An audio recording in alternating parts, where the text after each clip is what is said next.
दोस्तों, आज की कहानी दुनिया के सबसे बड़े तानाशाह हिटलर की है। एक कहावत है कि हिटलर कभी मरता नहीं है। हर 12 घंटे बाद अंधेरा लौट के आता है और उस अंधेरे को हराकर फिर उजाला या रोशनी आती है। चलो आज की कहानी को आगे बढ़ाते हैं। दोस्तों, कभी आपने सोचकर देखा है कि कैसे दुनिया के सबसे जाने माने डिक्टेटर एडोल्फ हिटलर ने करोड़ों लोगों को ब्रेन वॉश किया, अपना अंधभक्त बनाया, पर कैसे ये इंसान दुनिया का सबसे जाना माना डिक्टेटर बना? किस टेक्निक, किस स्ट्रेटेजी का इस्तेमाल किया होगा इसने ये सब करने के लिए? आइए जानते हैं ये सारी चीजें आज के इस वीडियो में। मैं आज के वीडियो में आपको एक और दिलचस्प कहानी बताना चाहूंगा, जो कि है अल्बर्ट आइंस्टाइन की। दुनिया के सबसे जाने माने साइंटिस्ट को किस तरह से ट्रीट किया था हिटलर ने, आइए जानते हैं। ग्रीक फिलोसोफर एरिस्टोटल ने कहा था कि बेसिकली 3 तरीकों से लोगों को मनाया जा सकता है, परसुएड किया जा सकता है, इथोस, लोगोस और पैथोस। वैसे आज के दिन ये चीजें एमबीए के एडवर्टाइजिंग कोर्स में भी पढ़ाई जाती है। मैं एक टूथपेस्ट का एग्जांपल लेता हूँ। मान लो आपको एक टूथपेस्ट बेचनी है। इथोस का मतलब है कि मैं अपनी अथॉरिटी एस्टेब्लिश करूंगा अपना पॉइंट बनाने के लिए। मैं कहूंगा ये टूथपेस्ट आप खरीदो, क्योंकि 90% डेंटिस्ट इस टूथपेस्ट को सर्टिफाई करते हैं कि ये अच्छी है, इसलिए आप इसे खरीदो। लोगोस का मतलब है कि मैं लॉजिक का इस्तेमाल करूंगा अपना आर्गुमेंट बनाने के लिए कि इस टूथपेस्ट को खरीदो क्योंकि इसमें फ्लोराइड है और फ्लोराइड आपके दांतों की कैविटी से फाइट करने में मदद कर सकता है। और फाइनली पैथोस।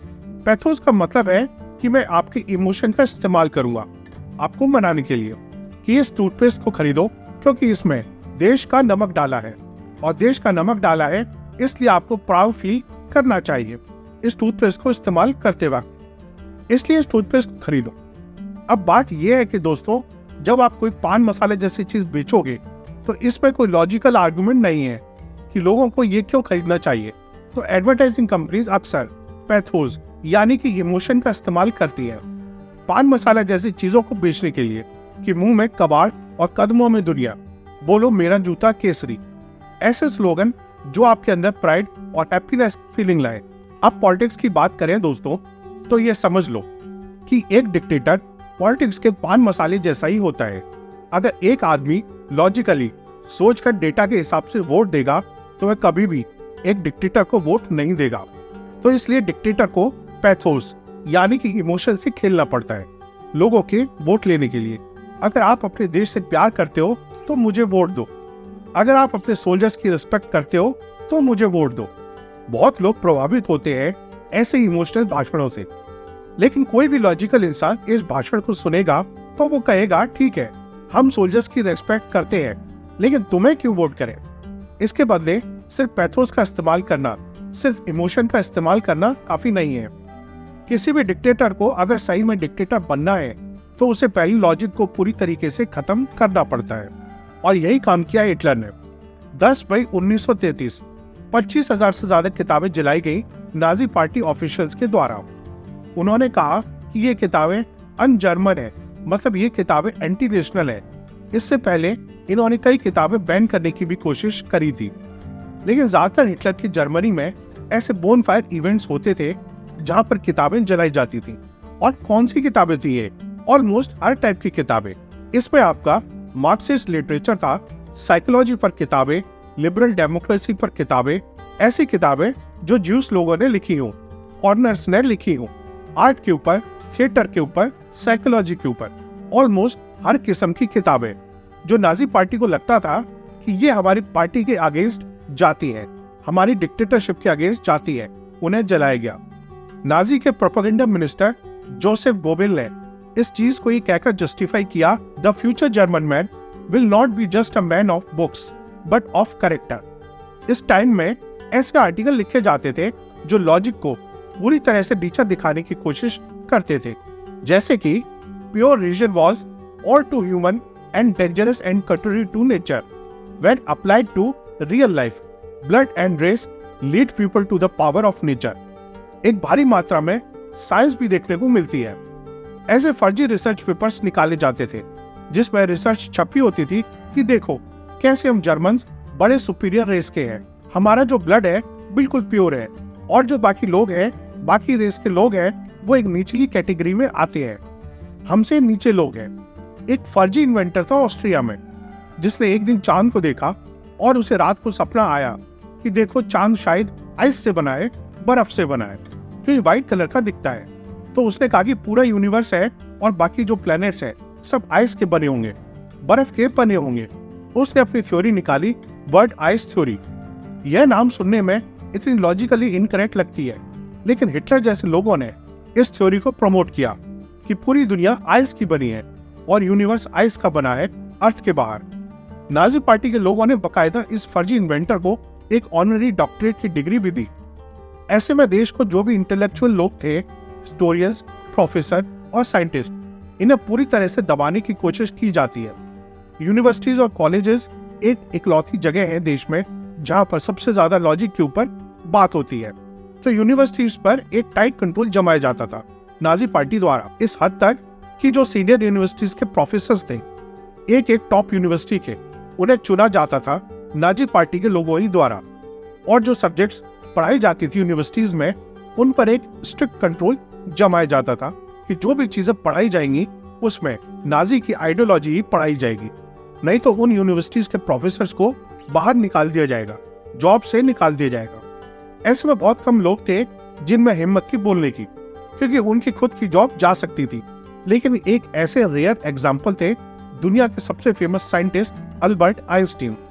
आइंस्टीन ने शुरू से बड़े ही खुले तौर पर पब्लिकली क्रिटिसाइज किया था हिटलर की नाजी पार्टी को। हिटलर के पावर में आने के बाद उन्होंने प्रोटेस्ट के तौर पर अपनी जॉब से इस्तीफा देने का फैसला किया। वे Prussian academy of science Berlin में थे। उन्होंने इस जॉब से रिजाइन कर दिया और ये तक कहा कि मैं इस देश को छोड़कर जाना चाहता हूँ। इतना ही नहीं, उन्होंने ये भी कहा कि मैं जर्मन सिटीजनशिप भी छोड़ना चाहता हूँ। अब मुझे ऐसे देश का सिटीजन नहीं बने रहना है जहाँ पर इक्वालिटी प्रैक्टिस नहीं करी जाती। इसी दौरान जर्मनी का जो बिकाऊ गोदी मीडिया था, जो हिटलर के हाथों बिक चुका था, उन्होंने जी भर के आइंस्टीन के खिलाफ फर्जी खबरें छापी। उनके खिलाफ ऐसे कार्टून छापे गए जहां पर उनकी देखो नाक एक ज्यूस जैसी बनी है, क्योंकि आप तो जानते ही हैं ज्यूस को कितना डिफेम किया जाता था, क्रिटिसाइज किया जाता था नाजी जर्मनी में। इतना ही नहीं, बर्लिन में नाजी पार्टी के ऑफिशियल्स ने आइंस्टीन के साइंटिफिक रिसर्च पेपर्स तक को भी जला डाला और कुछ अखबारों ने तो ये तक कह दिया कि आइंस्टीन कम्युनिस्टों के साथ मिलकर देश के खिलाफ साजिश करने लग रहे। अल्बर्ट आइंस्टीन को देश का नंबर 1 देशद्रोही बना डाला। उस टाइम पर नाजी के प्रोपेगेंडा मिनिस्टर गोवेल्स ने एक फोटो दिखाई आइंस्टीन की, जिसके ऊपर टाइटल उन्होंने लिखा नॉट येट हैंग्ड, यानी आइंस्टीन की जान को भी खतरा था। इसलिए वो जर्मनी छोड़कर बेल्जियम में भाग गए। वहां पर भी उनको बेल्जियम रॉयल फैमिली की तरफ से सिक्योरिटी मिल रही थी, क्योंकि इनकी जान को बहुत खतरा था। 30 अगस्त 1933 को आइंस्टीन के एक फिलोसोफर दोस्त थे ऑडो लेसिंग की भी हत्या कर दी गई नाजी चरमपंथियों के द्वारा। और जिन लोगों ने उनकी हत्या करी, जर्मनी में उन्हें मालाएं पहनाई गई, मतलब उन्हें इमीडिएटली ऑनर किया गया। इसके एकदम बाद अखबारों में छापा गया कि क्या अगला नंबर आइंस्टीन का है, और उनके सर पर एक इनामी रकम भी रखी गई। तो आइंस्टीन को बेल्जियम छोड़कर इंग्लैंड तक भागना पड़ा, जहां पर वे एक दूर गांव में रहे, जहां पर हमेशा इंग्लिश बॉडीगार्ड्स उनके साथ रहते थे कि अगर कोई नाजी का स्पाई उन्हें मारने के लिए ना आ जाए इंग्लैंड तक। लेकिन फॉर्चुनेटली ऐसा नहीं हुआ और आइंस्टीन ने इंग्लैंड के एक अनजान गांव में बैठकर यूनिफाइड फील्ड थ्योरी लिखी, जो कि आज के दिन हम किताबों में पढ़ते हैं। हिटलर की एक और बड़ी फेमस टेक्निक थी कि जर्मन्स के अंदर डर पैदा करो, एक फेक एनिमी बनाओ, एक फर्जी दुश्मन जो असल में मौजूद नहीं है, लेकिन उसके बेसिस पर देशवासियों को डराओ और फिर दिखाओ कि कैसे मैं हीरो हूं और आकर इन फर्जी दुश्मनों से मैं सारे देशवासियों को बचाऊंगा। इस केस में दोस्तों ये फर्जी दुश्मन थे ज्यूज। कॉन्स्पिरेसी थ्योरीज बनाई गई, फर्जी खबरें फैलाई गई कि कैसे ज्यूज जिम्मेदार है जर्मनी की हार की। जो वर्ल्ड वॉर 1 की हार हुई थी, देश के अंदर बैठा दुश्मन है जो देश को अंदर से खोखला करता जा रहा है। ऐसे प्रोपेगेंडा पोस्टर छापे गए जो दिखा रहे थे कि कैसे वर्ल्ड वॉर 1 में जर्मनी हारी, जर्मनी की इकोनॉमी नीचे गिरी, सबके पीछे ज्यूज ही जिम्मेदार हैं, जो कि सरासर झूठी बात थी। क्योंकि जर्मन मिलिट्री में 1 लाख से ज्यादा ज्यूज लोग थे, 12,000 से ज्यादा शहीद भी हुए थे इस लड़ाई में। जब नाजी पार्टी सोशलिज्म की बात करती थी तो ज्यूज को ब्लेम किया जाता था कैपिटलिज्म के लिए। देखो ये ज्यूज सारे मनी लेंडर्स हैं और सारा पैसा लेकर बैठे हैं अपने पास। लेकिन बाद में आने वाले सालों में जब नाजी पार्टी ने कॉर्पोरेट की मदद लेनी शुरू की, खुद क्रोनी कैपिटलिज्म करना शुरू किया, तब ज्यूज को ब्लेम किया जाता था कम्युनिज्म के लिए। मतलब ज्यूज कैपिटलिज्म के लिए भी ब्लेम किया गया और कम्युनिज्म के लिए भी ब्लेम किया गया। लड़ाई हारने के पीछे भी इन्हें ब्लेम किया गया और इकोनॉमी नीचे जाने के पीछे भी इन्हें ही ब्लेम किया गया। और जब आप पूछोगे कि जर्मनी की आम जनता ने इसमें क्यों विश्वास किया, तो इसके पीछे दो मेन कारण थे। पहला ये कि सारा मीडिया हिटलर के सामने बिक चुका था, गोदी मीडिया बन चुका था। मीडिया भी ऐसी खबरें दिखाता था, लोगों के पास और कोई सोर्स नहीं बचा था कि कहीं और से खबर लेने के लिए, तो लोग उसी पे ही विश्वास करते थे। और दूसरा रीजन था बेरोजगारी बहुत ज्यादा थी, इकोनॉमिक हालत बहुत ज्यादा खराब थी, गरीबी ज्यादा थी, इसीलिए लोग ऐसी चीजों में पड़ रहे थे। हिटलर की अगली स्ट्रेटेजी थी कि अपने आप को एक मसीहा की तरह दिखाना कि मैं यहाँ पर सेवियर हूँ, देश का रक्षक हूँ, जर्मन्स का रक्षक हूँ ज्यूज के खिलाफ। अगर यहूदियों ने दुनिया के सभी देशों पर कब्जा कर लिया तो उनका ताज मानवता की मौत होगा। इसलिए मैं सर्वशक्तिमान विधाता के नाम पर काम करता हूँ, आपको यहूदियों से बचाकर मैं उसी भगवान का काम करता हूँ। 1923 में हिटलर पर एक बायोग्राफी लिखी गई, जिस बायोग्राफी में हिटलर की तुलना जीसस क्राइस्ट से की गई, एक ऐसा इंसान जो जर्मनी को आकर बचाएगा। दोस्तों, बाद में पता चला कि यह बायोग्राफी हिटलर ने खुद ही लिखी थी और खुद ही अपने आप को क्राइस्ट से कंपेयर किया था। लेकिन बुक छापते वक्त किसी और का नाम डाल दिया गया, उसने अपने दोस्त का नाम उसमें डाल दिया था। यह चीज बाद में सामने आई कि हिटलर ने खुद की तारीफ करी थी वहां पर।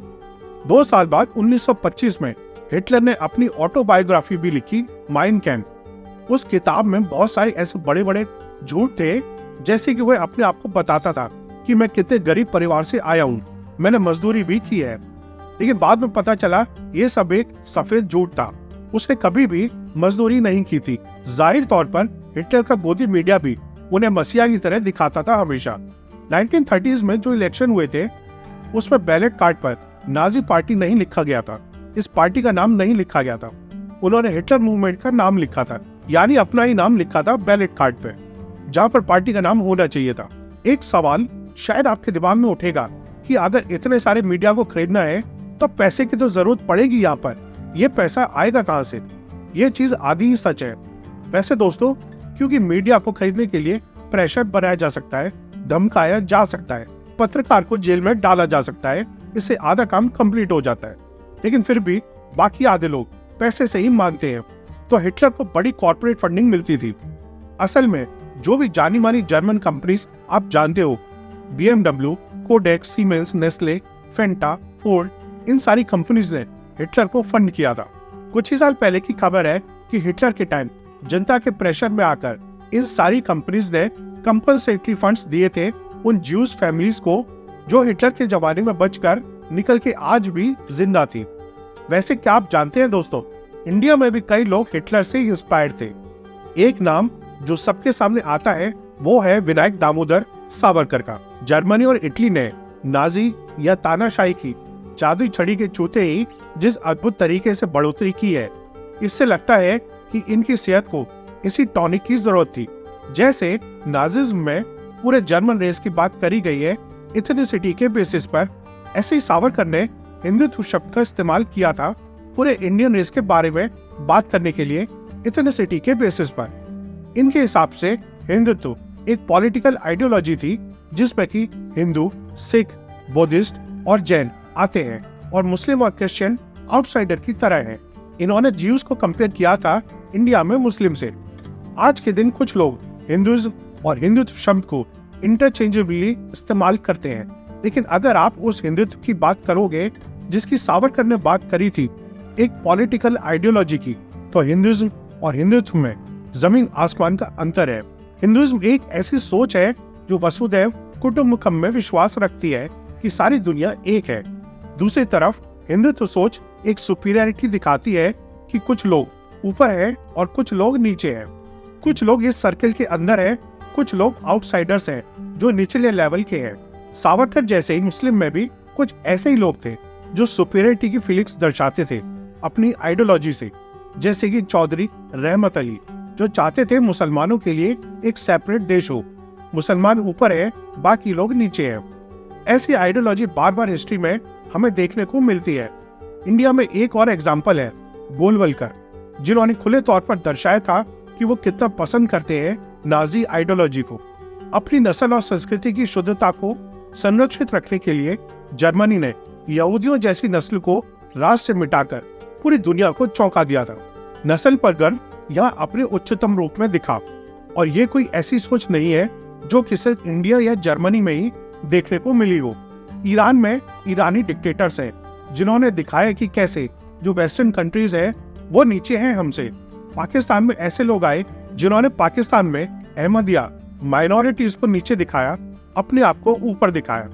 ये चीजें बार बार देखने को मिली हैं। सावरकर की आइडियोलॉजी इतनी क्रूर थी कि इन्होंने छत्रपति शिवाजी महाराज को भी क्रिटिसाइज किया था कि कैसे उन्होंने अपने दुश्मनों की औरतों को कैप्चर किया और उन्हें रेस्पेक्ट के साथ ट्रीट किया। ये चाहते थे कि रेप को एक पॉलिटिकल टूल की तरह इस्तेमाल किया जाए। वैसे सावरकर के बारे में एक और इंटरेस्टिंग फैक्ट है। यहाँ पर एक किताब लिखी गई थी सावरकर के ऊपर, लाइफ ऑफ बैरिस्टर सावरकर, जो लिखी थी चित्रगुप्त नाम के एक इंसान ने। इस किताब में सावरकर की बहुत तारीफ करी गई थी। 1987 में जब इस बुक को रीपब्लिश किया गया तो उसके बुक के पब्लिशर ने बताया कि चित्रगुप्त और कोई नहीं बल्कि सावरकर खुद ही थे। तो वही हिटलर वाली कहानी यहाँ पर भी देखने को मिलती है।